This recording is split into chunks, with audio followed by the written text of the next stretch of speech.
Bonjour à tous et à tous, j'espère que vous allez bien, j'espère que vous portez à merveille. Et bien tout simplement comme chaque jour, et ce depuis hier, j'ai mis comme vision de pouvoir faire au moins une vidéo par jour pour au moins présenter mes traits de la journée et les expliquer tout simplement. Donc c'est un petit peu l'objectif que j'ai aujourd'hui.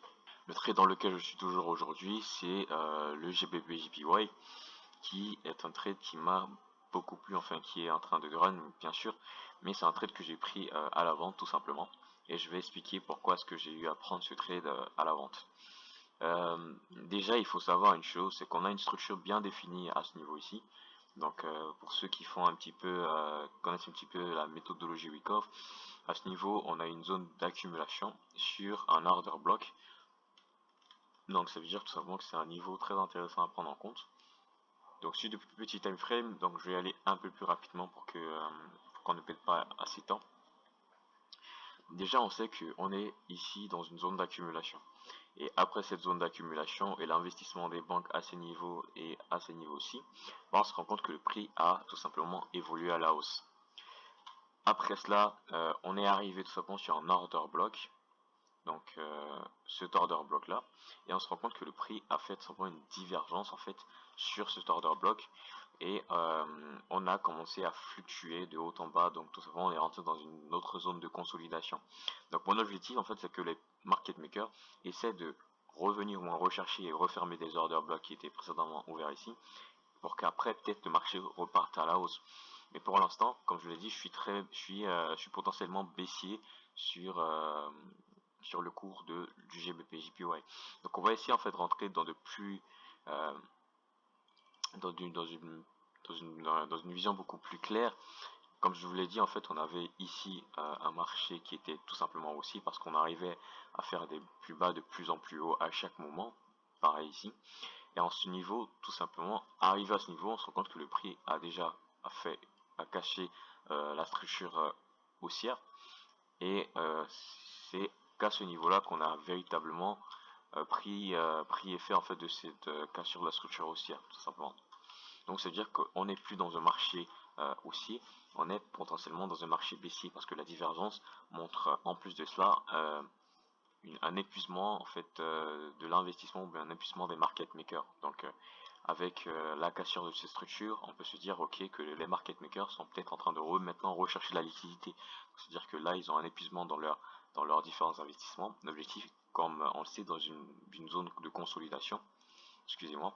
Donc l'objectif d'une zone de consolidation, ce sera tout simplement en fait de rechercher de la liquidité euh, pour être, dans notre cas précis, dans une zone de réaccumulation. Dans notre cas précis, ce sera plutôt d'aller rechercher en fait des points plus bas pour rechercher cette liquidité-là et ensuite repartir tout simplement à la hausse.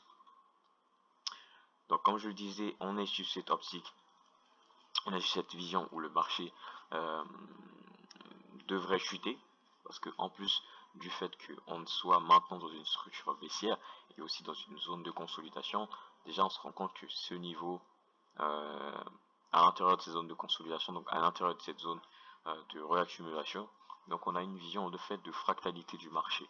Donc tout simplement parce que ça aussi c'est un niveau de consolidation et c'est un niveau de distribution, tout simplement.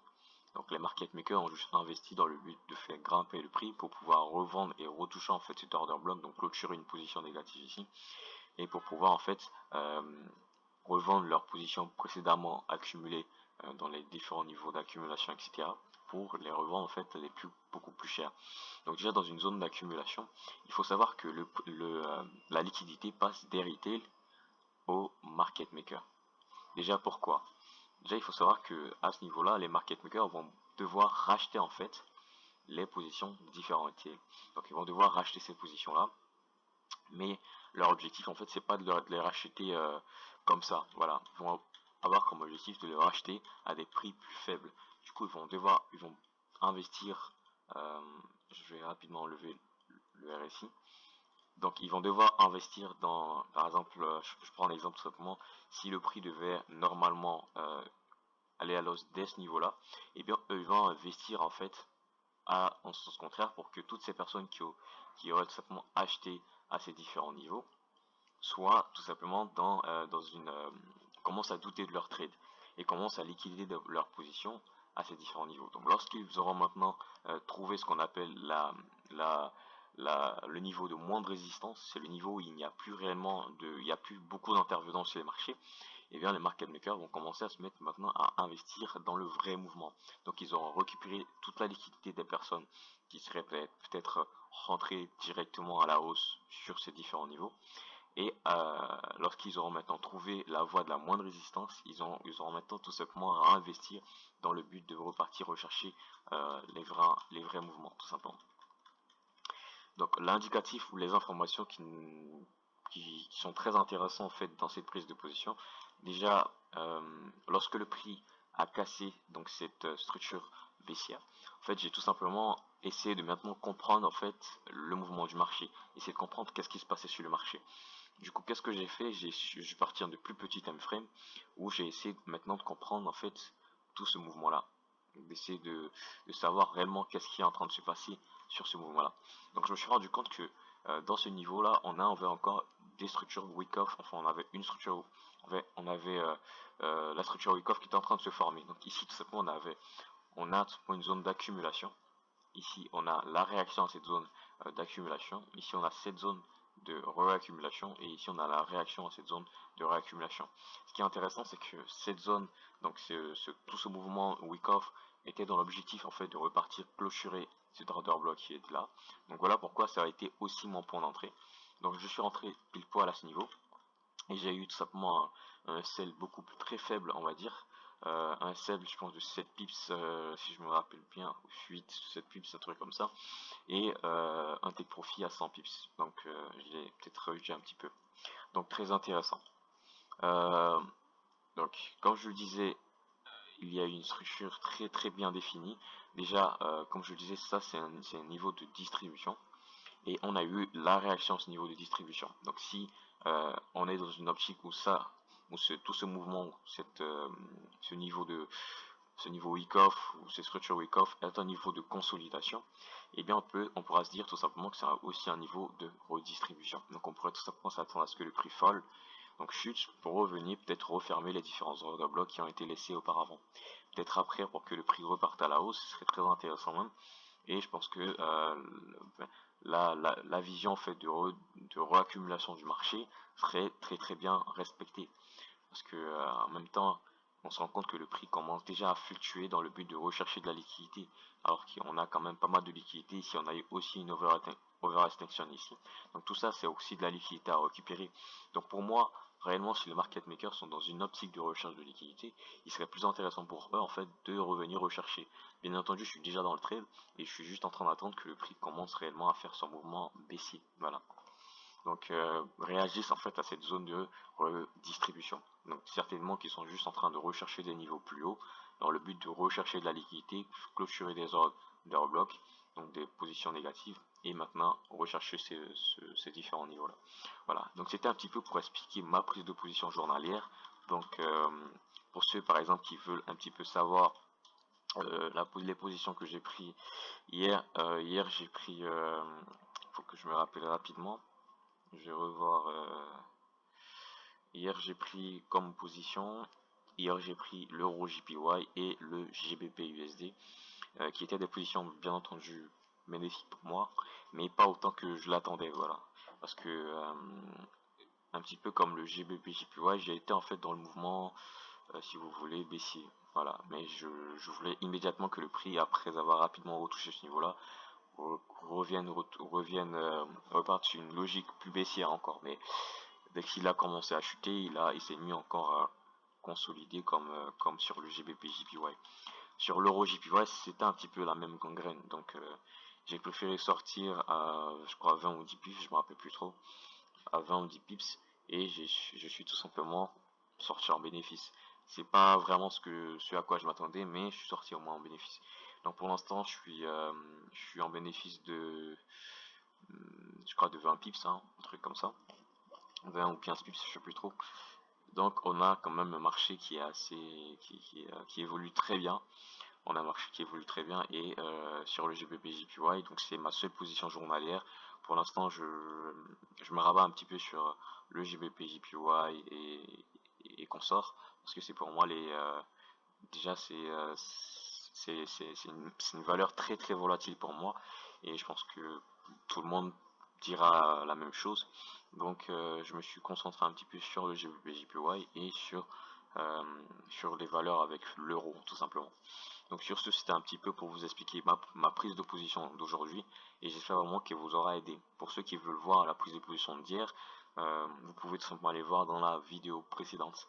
Et de ce qui est tout simplement des vidéos sur la SMC. Donc je suis tout simplement en train de faire un meilleur programme. Donc il y a déjà une vidéo qui va sortir peut-être demain ou ce soir. Donc je suis en train de faire un programme pour pouvoir bien avoir en fait une méthodologie pour pouvoir un cursus à suivre pour pouvoir vous aider pour que vous puissiez en fait avoir une évolution tout simplement un suivi plus intéressant. Voilà, sur ce, je vais vous dire au revoir à la prochaine. J'espère que cette vidéo vous aura plu, d'explications rapides, bien entendu, c'est vrai. Mais en fait, on voit directement les différentes informations qui m'ont permis de prendre la position. Comme je disais, on a l'order block, donc ici, c'est déjà un point of interest, c'est un point d'intérêt en fait majeur. Donc tout simplement, j'ai eu à suivre les différentes indications que j'ai vues sur les marchés, l'épuisement du prix, le fait que le prix ait commencé à s'épuiser en fait sur un point of interest, le fait qu'on a cassé une structure baissière et le fait que le marché soit en train de reconsolider.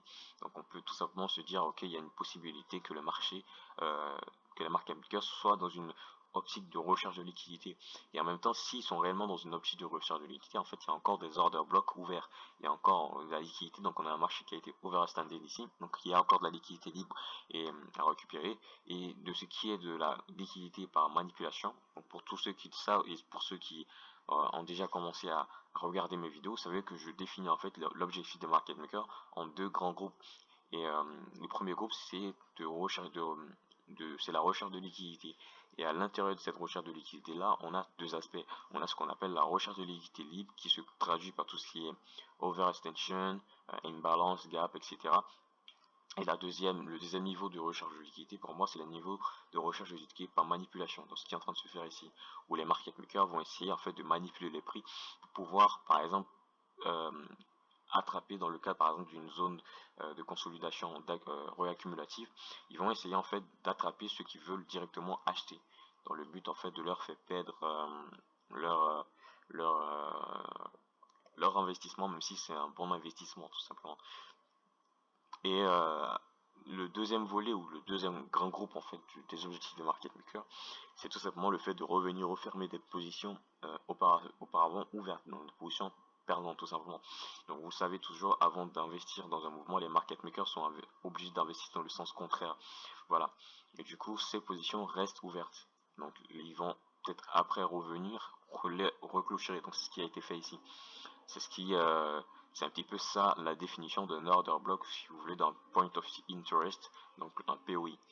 Et moi, ce qui a été très intéressant en fait, c'est de voir on a eu un épuisement en fait du prix sur un point of interest. C'est-à-dire que les market makers ont investi leur dernière en fait liquidité dans le but de faire ce mouvement et clôturer ce niveau. Donc maintenant qu'ils n'ont plus assez de liquidité, les market makers sont obligés en fait de rechercher maintenant des différents niveaux de liquidité.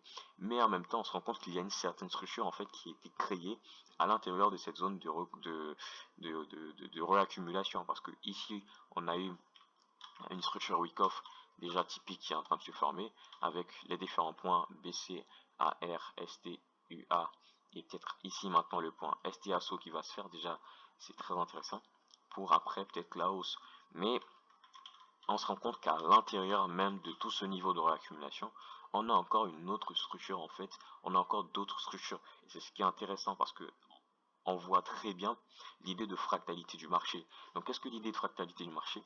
L'idée de fractalité du marché, c'est tout simplement lorsque les market makers en fait vont, enfin le prix plutôt, le cours du marché, on aura par exemple une zone, dans notre cas précis, on aura par exemple sur de plus grands time frames comme 2 heures, on aura un marché qui va par exemple réaccumuler, mais à l'intérieur de cette zone de réaccumulation en fait, eh bien on aura par exemple donc, comme je disais, le marché va réaccumuler. Donc on va avoir les différents points comme ci, mais à l'intérieur en fait de cette réaccumulation, eh bien on aura en fait une autre structure. Donc on aura par exemple ici une zone de distribution, la réaction à cette zone de distribution, et encore ici une zone de redistribution.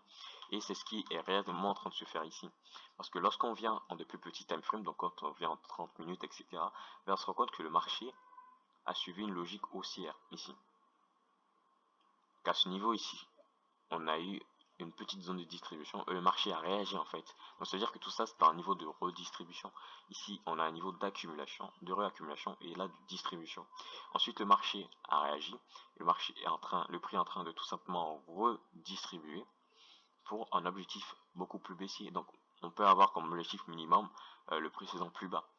Mais avec ce que je vois, avec tous les points of interest que je vois ici, il y a une possibilité que le prix chute en dessous en fait de ce niveau. Et ensuite, on pourra vraiment avoir une intervention haussière. Peut-être que le marché, ils vont tout simplement essayer de manipuler, etc. Hop, et essayer de repartir à la hausse, ce qui serait même beaucoup plus intéressant.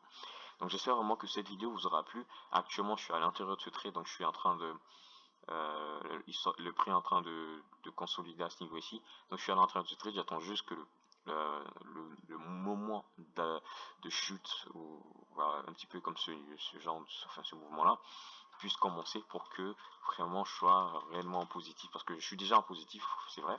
J'ai quand même attrapé, j'ai quand même pris je l'ai quand même pris très bas, enfin très haut, excusez, je l'ai quand même pris très haut. Donc il est très intéressant et j'espère vraiment que cette vidéo vous aura plu et que vous êtes intéressé comme moi en fait à ce concept de trading qui est à la SFC, parce que c'est avec cela que je trade, voilà, et j'espère vraiment que ça pourra vous aider. Et si vraiment vous avez aimé cette petite vidéo d'explication en fait de mes prises de position, si vous aimez un petit peu le concept de faire une vidéo par jour pour expliquer en fait mes prises de position journalières, faites-le moi savoir, abonnez-vous, likez et écrivez en commentaire. C'est toujours sympa en fait de pouvoir voir la famille grandir et de pouvoir en fait aider le maximum de personnes. Donc tout ça c'est juste par vous. Donc c'est un petit peu comme un rappeur, voilà, vous devez le faire percer. Voilà, c'est toujours par vous, c'est toujours par le fait de partager mes vidéos, de pouvoir vous abonner, de pouvoir liker, de pouvoir commenter ces vidéos là. Et c'est vraiment très intéressant et c'est vraiment encourageant pour moi de pouvoir en fait voir tout, de voir en fait cet afflux sur ce que j'ai à vous partager totalement gratuitement. Voilà, sur ce, j'espère que, comme je le disais auparavant, j'espère que cette vidéo vous aura plu, et ciao ciao les frères.